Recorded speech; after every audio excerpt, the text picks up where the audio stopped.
મળેલ બાતમીના આધારે આજરોજ એમણે સોમનાથ બાયપાસ હાઈવે પરથી બે ઇસમોને રાઉન્ડ અપ કરવામાં આવેલ.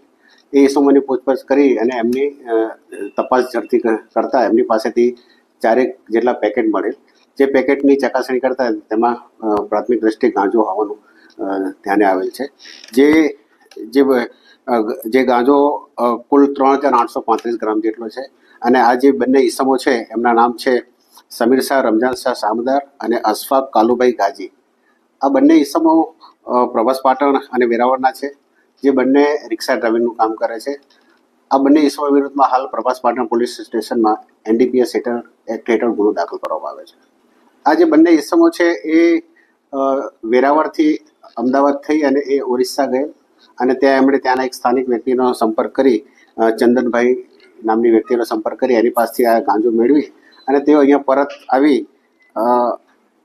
અબ્બાસ સુલેમાન માંગરોલિયાને આપવાના હતા.